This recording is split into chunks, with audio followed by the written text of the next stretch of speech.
Hello and a very warm welcome back to the garden. Today I've got some jobs to crack on with, but I thought that as I do those, I'd talk about a topic that is quite a popular topic these days, and that's about self-sufficiency. Now, the goal of growing all of your own foods is a wonderful target to have, but it can also feel really overwhelming and you don't know where to start. So in this video I thought I'd kind of outline a bit of a strategy to really help you take those first steps to becoming food self-sufficient and to improve the food security of your own household. Before we look at a strategy that really does help with self-sufficiency, I actually want to look at what is self-sufficiency in the first place and why I actually think it isn't always the best route to go down. So self-sufficiency means kind of independence, the ability for someone to provide for oneself. The idea of growing all of your own food and not needing anything else is a lovely thought, but what comes with that is a lot of careful planning, a lot of needing to follow some rules, and perhaps a lot of sacrifice. And what you really need to ask yourself as a gardener is, what is the ultimate thing that I want to get from the garden? If your ultimate reason for growing food is out of that pure enjoyability and that kind of escapism, then you might find that kind of trying to follow the strict and regular routines and patterns that you need to be fully self-sufficient, it might end up crushing your passion. So you've really got to think about how best to approach it, which is why if anyone is ever thinking about becoming self-sufficient, I always recommend a try before you buy, so you can start to dabble and test with it and to try and work out the style that suits you and your personal needs the best. So how on earth do you start becoming self-sufficient? Well, it's about setting small targets, micro targets, and working on them. When you achieve those targets, you can then set slightly more ambitious targets. Now, the process of self-sufficiency is something that doesn't happen overnight, but surprisingly, through marginal gains and improvements, you can soon start realizing and seeing a big difference. A lot of people think that self-sufficiency means that you have to grow all the food for 365 days a year. But I want to introduce you to a different perspective, and that is something that I call part-time self-sufficiency, where rather than growing food for the whole year to last you 365 days, what you're doing instead is growing for a specific period. For example, you can be self-sufficient in salads from April all the way through to November. Or you can grow onions and be self-sufficient in onions through autumn and winter. To me, I still very much value this as self-sufficiency because you're not needing to buy any of these ingredients or produce from a shop. So rather than trying to go all in to last you the 12 months, why not start smaller and look at smaller periods of time and just focusing on growing enough to suit those. So there are 5 crops or groups of crops that you can grow to really introduce yourself into part-time self-sufficiency. Now, these 5 groups are not only easy to grow, they're versatile in the kitchen, and you can also consider them to be staples. So the first crop is probably the most obvious one, and that is growing salads, mainly cut and come again salads.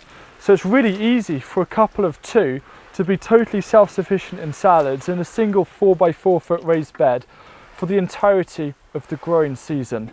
Now, you can take this a step further by using things like cloches and fleeces to extend the season, or you could look at getting a mini greenhouse and eventually upgrading to a polytunnel, where after a little bit of clever planning, you can actually become fully self-sufficient in your salads right through the year.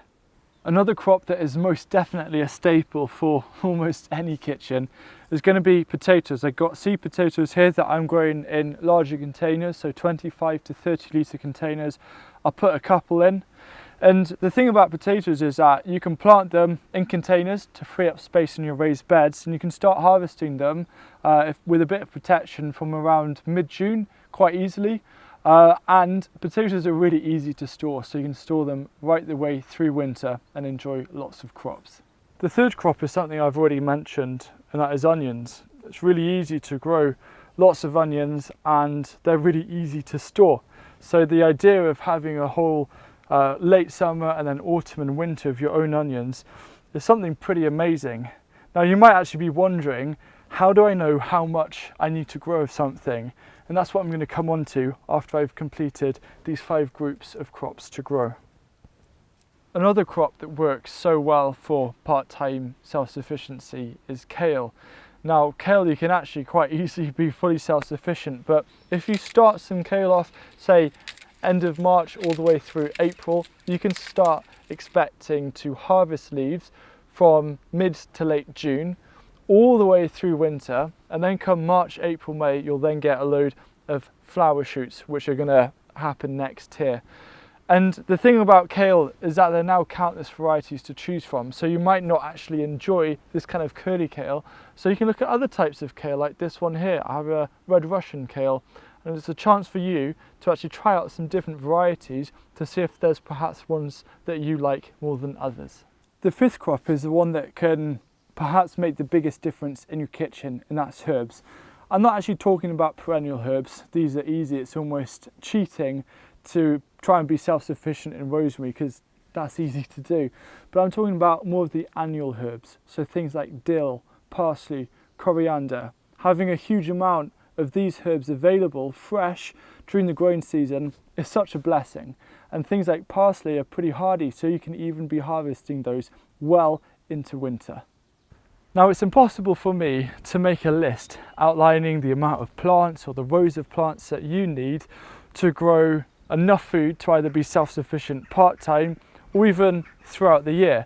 The reason why is that every family and every individual is going to eat different quantities of vegetables. Some people might think that a bulb of garlic a week is hardly anything, and others might think that it's, whoa, how do you eat that much garlic? So in terms of working this out, it's about creating a bespoke plan for you. And to start that, you need to begin by looking at the core staples of fruits, vegetables, herbs that you eat throughout the year. So these are going to be things like salad leaves, like carrots and potatoes and onions and garlic. The next step is to estimate how much of a particular staple you use on average a week, be it if you want to grow enough for 3 months or throughout the whole year. So for me, garlic is a big one, and I know that I need around about 2 bulbs of garlic a week. This patch here is one of 2 garlic patches because got to grow more, because I find that as time progresses I'm using more garlic. But there's a simple calculation. You then work out how long you want that for. So if it's, say, you want it for 10 weeks and you need 2 bulbs a week, then you want to grow at least 20 bulbs of garlic. Then if you're looking at maybe all throughout the year and you've got to be clever with storage and things like that, you then times it by 52. So 2 times 52 is 104, which comes up to about this row. But another thing you need to do is to kind of take into account potential failures. So what I like to do is to times that number by about 1.2, 1.25. So that's 130. And here we've planted about 146 cloves of garlic. I've seen a couple of places where they haven't come up and there might be issues later on, but that's kind of the template that I use. I will always kind of work out how many I need a week, how many weeks would I like to grow them for, and then also grow a little bit extra in case something doesn't quite go to plan. For things like beetroot and cabbages and garlic and onions and leeks, you know roughly how much you're going to get per plant, so you can quite easily estimate how much to grow.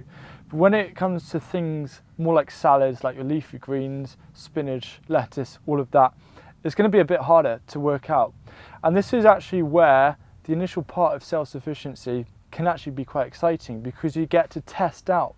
You might feel that sowing a new 4-foot row of salad every couple of weeks isn't quite providing enough for you. So it means that you can tinker with quantities and with the amount you sow to suit your needs.